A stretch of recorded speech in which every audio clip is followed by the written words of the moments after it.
CNE news में आप सभी का स्वागत है और अब लेते हैं खबर विशेष की ये खबर। लगता है चंडीगढ़ का प्रशासन समस्याओं को सुलझाने की बजाय उलझाने में ज़्यादा भरोसा रखता है। पहले बिजली, फिर पानी की बढ़ी कीमतों, अब बिल्डिंग वायलेशन और मिसयूज को लेकर प्रशासन का फरमान आ चुका है। लेकिन जनता है कि कुंभकर्णी नींद से उठने का नाम ही नहीं ले रही। यदि इसी तरह से जनता गहरी नींद में सोई रही तो चंडीगढ़ से घर द्वार बेचकर यहां से जाना पड़ सकता है। यहां बता दें कि बिल्डिंग वायलेशन और मिसयूज को लेकर प्रशासन ने एक नोटिस जारी किया है। इसमें शहर के लोगों से सजेशन और ऑब्जेक्शन मांगा गया है। इसके बाद जो हम आपको बताने जा रहे हैं, आप पूरे धैर्य और गौर से सुने। चंडीगढ़ प्रशासन की योजना है कि बिल्डिंग वायलेशन या मिसयूज करने वालों पर 500 की जगह 2 लाख रुपए का जुर्माना और प्रतिदिन 20 रुपये की जगह 8,000 रुपये का प्रतिदिन का जुर्माना ठोक दिया जाए। इस पर भी हैरानी देखिए, प्रशासन 10 दिन के अंदर ही सजेशन और ऑब्जेक्शन मांग रहा है, जबकि सजेशन और ऑब्जेक्शन के लिए कम से कम 30 दिन का समय लोगों को जरूर मिलना चाहिए था। पर प्रशासन ने इस पर भी कोई गौर नहीं किया। इससे भी बढ़कर ऑब्जेक्शन सजेशन देने के लिए एक कमरा नंबर दिया गया है, जबकि ईमेल एड्रेस का कोई अता पता नहीं है। यदि ईमेल एड्रेस होता तो निश्चित रूप से किसी को कमरा खोजने की जरूरत नहीं पड़ती। शहर की जनता से आग्रह है कि इस पूरी रिपोर्ट को जरूर देखें और समझने की भी कोशिश करें। यदि कुंभकर्णी नींद में सोए रहे तो सब कुछ बेचकर शहर से बोरा बिस्तर समेटकर जाना ही पड़ेगा, क्योंकि प्रशासन ने अगर अपने मंसूबे के हिसाब से जुर्माना ठोका तो यह जुर्माना लाखों में नहीं करोड़ों में भी हो सकता है। इसलिए RTI एक्टिविस्ट और सेकंड इनिंग के चेयरमैन RK गर्ग को जरूर सुने, क्योंकि इतनी जानकारी आपको और कोई नहीं दे सकता।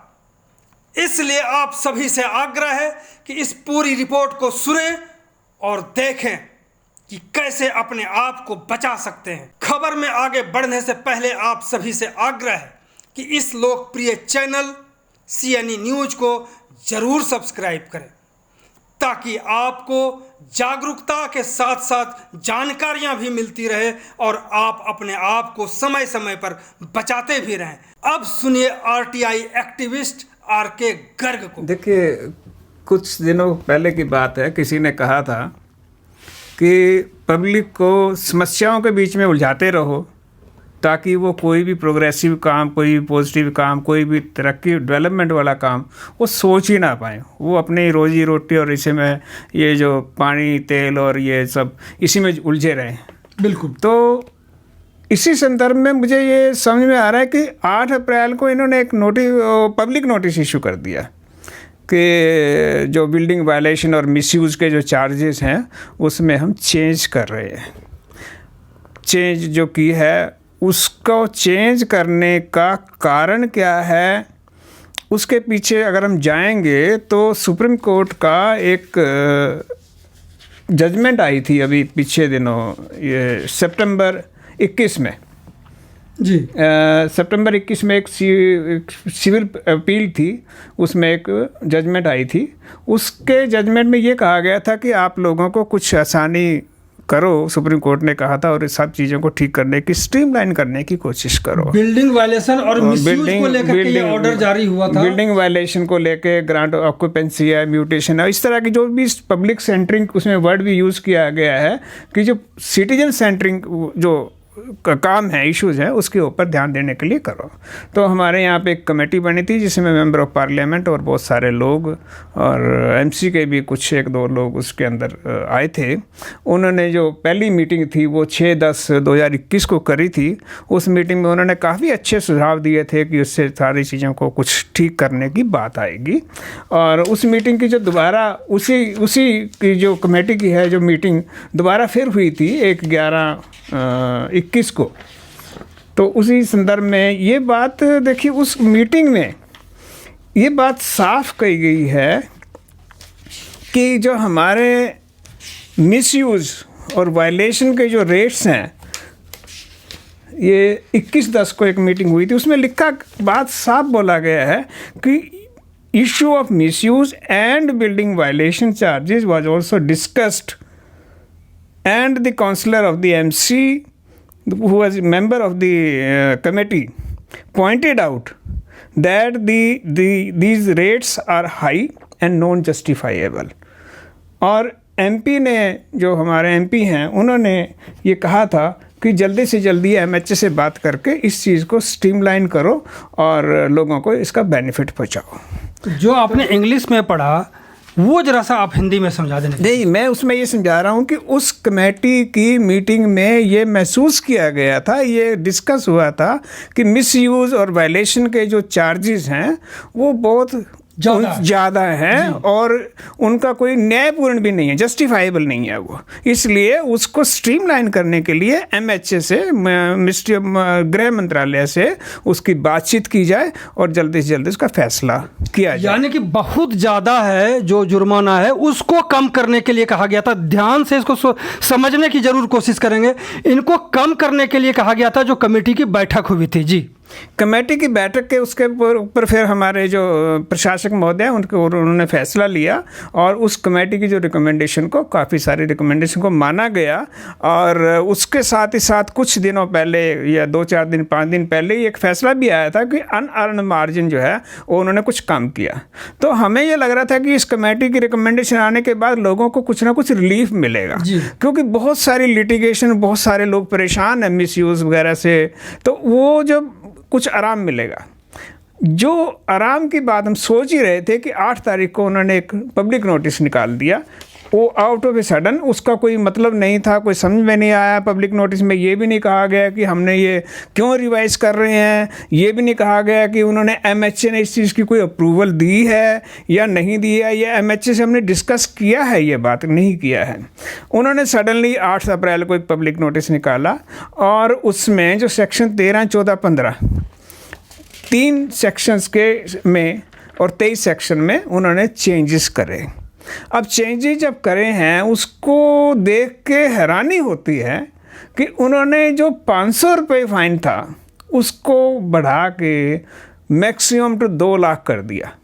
अब उसमें ये नहीं कहा गया कि वो 500 रुपये से 2 लाख जो हुआ है उसमें मिनिमम क्या होगा, वो 2 लाख कैसे बनेगा, उसकी कैलकुलेशन क्या बनेगी। बस ये कर दिया जैसे सज़ा होती है ना कि उनको 6 महीने तक की सज़ा मिल सकती है, तो ऐसे कर दिया कि 2 लाख रुपए तक का जुर्माना लग सकता है। जो 500 की बात थी वही 2 लाख रुपये किए हैं इस प्रशासन ने, वही है ना? उसके बाद क्या था, पहले क्या था कि 500 रुपये जुर्माना लगता था। 500 रुपये इसमें लिखा हुआ है on the connection punishable with fine which may be extended to, मतलब 500 रुपये मैक्सिमम फाइन लग सकता था, जिसको 2 लाख रुपए कर दिया, 2 लाख कर। उसके बाद अगर फिर भी वायलेशन कोई नहीं उठाता था तो उसको 20 रुपये 20 रुपीज़ पर ईच डे वो लगता था, ड्यूरिंग विच जब तक वो वायलेशन रहेगी तब तक 20 रुपये का था। अब वो 20 रुपये को बढ़ा के उन्होंने 400 गुना करके 8,000 रुपये पर डे कर दिया उसको।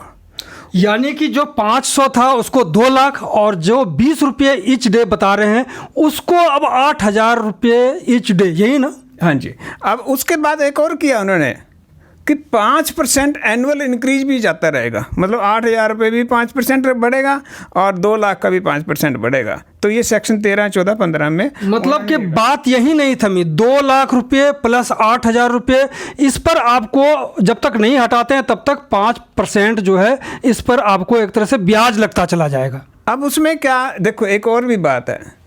एक उन्होंने सेक्शन 13 में कॉन्ट्रावेंशन ऑफ डायरेक्शन, अगर कोई आपको ऑर्डर किया है, अगर नहीं माना तो आपके ऊपर फाइन लगेगा। अगर आपने कोई ट्री प्रिजर्वेशन ऑर्डर या एडवर्टाइजमेंट कंट्रोल ऑर्डर को अगर तोड़ा है उसके ऊपर 2 लाख रुपए तक फाइन लगेगा। Penalty of breach of rule, अगर रूल कोई तोड़ा है, रूल एक तो ऑर्डर को तोड़ा, एक रूल को तोड़ा, 2 लाख रुपए तक फाइन लगेगा। तो ये जो समझ में ये बात नहीं आती, उस पब्लिक नोटिस में 10 दिन का टाइम लोगों को दिया गया है। 8 तारीख को ये इशू किया गया है, 9-10 को शनिवार और इतवार की छुट्टी है, आगे 13, 14, 15, 16 की छुट्टी है। तो महज 3 दिन लोगों को दिए गए हैं ऑब्जेक्शन फाइल करने के लिए। जैसा लगता है कि जानबूझ के ये चाह रहे हैं कि कोई ऑब्जेक्शन फाइल ही ना कर सके कोई, क्योंकि उस नोटिस, पब्लिक नोटिस में सिर्फ एक कमरा नंबर दिया गया, 418 नंबर, कमरा नंबर 418 और 4थी फ्लोर पे है। उसमें कोई ना ईमेल एड्रेस है, ना कोई उसका कॉरेस्पेंडेंस एड्रेस है, ना कोई फ़ोन नंबर है, कुछ भी नहीं दिया गया। यानी कि एक कमरा नंबर आपको दे दिया गया है, खुद वहाँ पर पहुँचें और वहाँ पर जो भी ऑब्जेक्शन है या सजेशन है वो दे के चले आएँ, आपको खोजना पड़ेगा। जबकि पहले ईमेल पर भी मांगते थे, सोशल मीडिया के माध्यम से भी मांगे जाते थे ऑब्जेक्शन और सजेशन।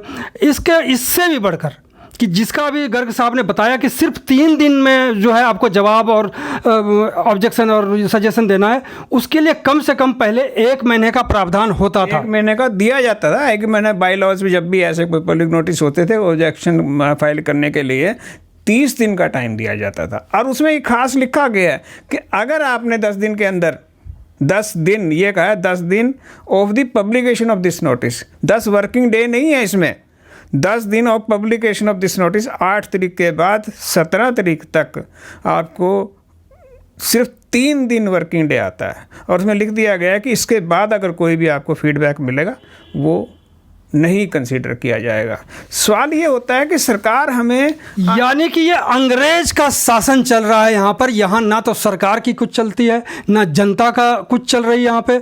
यहाँ सिर्फ और सिर्फ प्रशासन का चलता है। प्रशासन जो कहे वही सही, भले आपके पास खाता ना बही। जी नहीं, देखिए मुझे ये बात समझ में नहीं आती कि हमारा गृह मंत्रालय फैसिलिटी देने के लिए तैयार है। केंद्र सरकार बार बार कहती है कि भैया आप मिसयूज़ की बातें इसको ठीक करो। एक और भी बात समझ में नहीं बात आई कि मिसयूज़ के बहुत सारे केसेस कोर्ट में चल रहे हैं। तो जब कोर्ट के केसेस के चलते ये पब्लिक नोटिस इशू किया कि जिसमें कोर्ट के केसेस का कोई जिक्र नहीं है, अगर ये रूल बना भी लेंगे, जब तक कोर्ट के केस में फैसले नहीं आएंगे तब तक क्या होगा इसका, वो कोई कंसीडर नहीं किया गया है।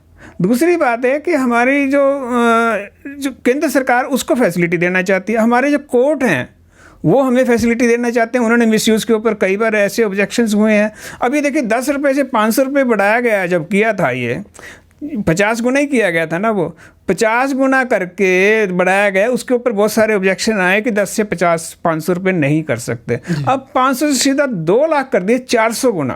पहले 50 गुना बढ़ाया, अब 400 गुना बढ़ा रहे हैं इस चीज़ को। तो उसका क्या कैसे करेंगे, कोर्ट क्या करेंगे अब? तो मुझे लगता है कि ये जो किसी भी दिमाग की जो है, क्योंकि इसके अंदर कोई भी सीनियर अफसर का, कोई भी सीनियर जो हमारे प्रशासक महोदय का, कि ऐसा नहीं कहा कि उन्होंने इस चीज़ की मंजूरी दे दी है, ऐसा कुछ नहीं है। तो मैं ये चाहूँगा कि सरकार हमारी इस बात को देखे। पहले तो इस पब्लिक नोटिस को बिल्कुल इसको अभी निरस्त किया जाए, और फिर जो है ना वो पब्लिक सबसे बात करने के बाद फिर अगर कोई बिल्डिंग वायलेशन की, मिसयूज़ की, अगर उन्होंने कोई चेंज करनी है वो कमेटी में लेके जाएं। देखिए वो जो कमेटी बनी थी, उस कमेटी की 1 जनवरी 22 में एक मीटिंग होनी थी, वो शायद मेरे ख्याल से अभी तक वो मीटिंग हुई नहीं है। तो अगर सरकार को कुछ मिसयूज़ के या वायलेशन के चार्जेस में चेंज करनी भी है तो वो ये सारे लेकर कमेटी में जाए कि हम ये चेंजेस करना चाहते हैं। अगर वो कमेटी मंजूर करती है, क्योंकि उस कमेटी में हर तरह के लोग हैं उसके अंदर, अगर वो कमेटी मंजूर करती है तो कम से कम एक पब्लिक ओपिनियन तो आएगी उसके अंदर, और वो कमेटी जो है ना वो लोगों से सजेशन मांग ले। पहले ऐसे बहुत सारे काम हुए हैं, ट्रिब्यून फ्लाईओवर के केस में, पुलिस रिफॉर्म के केस में, काफ़ी जगह पे पब्लिक ओपिनियन मांगी गई है और पब्लिक ओपिनियन के बेस पे ही वो रिपोर्टें बनी हैं। तो आप पब्लिक ओपिनियन मांग लो 1 महीने का टाइम दे के, वो सारी रिकमेंडेशन जो है ना वो एक सैंपल बना के कैप्सूल बना के वो कमेटी के आगे रख दो उसको। कमेटी जो फैसला करेगी वो लोग मंजूर कर लेंगे। गर्ग साहब उनको क्या सलाह देंगे, खासकर इस शहर की जनता को, जो कि सोई पड़ी है जनता, उनको पता ही नहीं कि होने क्या जा रहा है, उनको शहर छोड़ करके भागना पड़ेगा, उनको इसकी भी जानकारी नहीं कि शहर छोड़ना पड़ जाएगा, उनके लिए क्या सलाह होगी?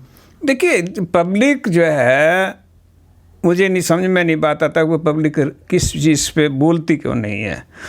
आमतौर पे ये सारे जो प्रोविज़न हैं, जो पब्लिक नोटिस है, ये आम लोगों को सबको ये असर डालने वाला है, बहुत ज़्यादा असर डालने वाला है। सारे कमर्शियल पे, एसोसिएशंस के, RWS पे, सीनियर सिटीजन एसोसिएशंस पे, हर तरह के जो बंदे हैं उन सब के ऊपर इसका असर पड़ने वाला है। तो सरकार को ये चाहिए कि उनको इसके ऊपर पब्लिक को अवेयर करे, पब्लिक को बताए और सफिशेंट टाइम दे उनको, ताकि वो अपनी जो ओपिनियन है, अपने जो विचार हैं, अपनी जो तकलीफ़ें हैं लोगों को बता सकें, सरकार के सामने रख सकें, फिर उसके बाद फैसला हो। लेकिन यहाँ पे एक चीज़ और हमें बताने की ज़रूरत है कि लोग ये नहीं समझ पा रहे हैं कि मिसयूज और वायलेशन क्या है। कुछ लोग कहते हैं कि अगर हमने एक झरोखे को भी इस जगह से हटा के इस जगह लगा दिया या इस जगह से हटा के इस जगह दरवाज़ा लगा दिया तो वो भी वायलेशन में आता है, और उसके लिए भी वो 2 लाख और 8,000 पर डे देना पड़ेगा उनको भी। देखिए, ये बड़ी एक क्या कहते हैं, दोगलापन करो या दोहरा चेहरा हमारा नज़र आता है। मुझे आज भी शिकायत मिली है, किसी आदमी ने मुझे फ़ोटो भेजी हैं कि ऐसे बहुत सारे एरिया चंडीगढ़ में बने हैं जहाँ पे अवैध कंस्ट्रक्शन ज़ोरों शोरों से हो रही है। उनको कुछ नहीं कोई बोलता, उनको कोई रोकता नहीं है। और दूसरी तरफ आम जो छोटे लोग हैं, छोटी उन्होंने नीड बेस्ड चेंजेस जो की हुई हैं या अपने ज़रूरत के हिसाब से कोई ना कोई थोड़ा बहुत उसने चेंज कर भी लिया है अंदर, अपने मकान के अंदर भी, उसको पकड़ के ये बिल्डिंग वायलेशन और उसको मिसयूज मानते हैं। मिसयूज वो होता है कि कोई आदमी उसमें दुकानदारी करना शुरू कर दे। मिसयूज क्या है? घर घोड़ा ही रहेंगे ना, उसमें घर के लोग ही रहते हैं उसमें, तो मिसयूज क्या हुआ? अब मुझे समझ में नहीं आता है कि एक आवासीय रेजिडेंशियल यूनिट है, एक कमर्शियल यूनिट है। कमर्शियल यूनिट में वो अपना बिजनेस का काम कर रहा है, रेजिडेंशियल में लोग रह रहे हैं।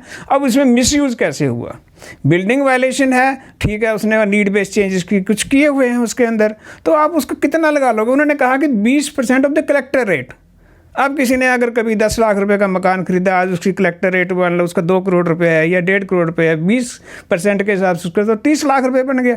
जितने का उसने मकान नहीं खरीदा उससे ज़्यादा तो आप पेनल्टी लगा के कर रहे हो। तो आप चाह रहे हो कि वो उसको बेच के यहाँ से निकल रहे हो। बिल्कुल, यहाँ से भगाने की तैयारी है पूरी तरह से। और देखिए कि पिछले दिनों इसी को लेकर के एक मीटिंग हुई थी, मीटिंग में चर्चा हुई, लेकिन पॉलिटिकल पार्टी जो हैं वो एकदम चुप्पी साध के बैठे हैं, क्योंकि अब चुनाव खत्म हो चुका है। देखिए, इसमें सरकार को एक बात का ध्यान रखना चाहिए, जहाँ पे सरकार लगातार पब्लिक को हैरास करने की कोशिश करती है तो लोगों का विश्वास उसमें से उठ जाता है। आपको ये इसका एक उदाहरण अभी हमने कुछ दिनों पहले देखा था, जो हमारी म्यूनिसिपल कॉरपोरेशन है वो स्वच्छ भारत के लिए कोई अभियान चलाती है जिसमें पब्लिक का पार्टिसिपेशन ज़रूरी हो जाता है।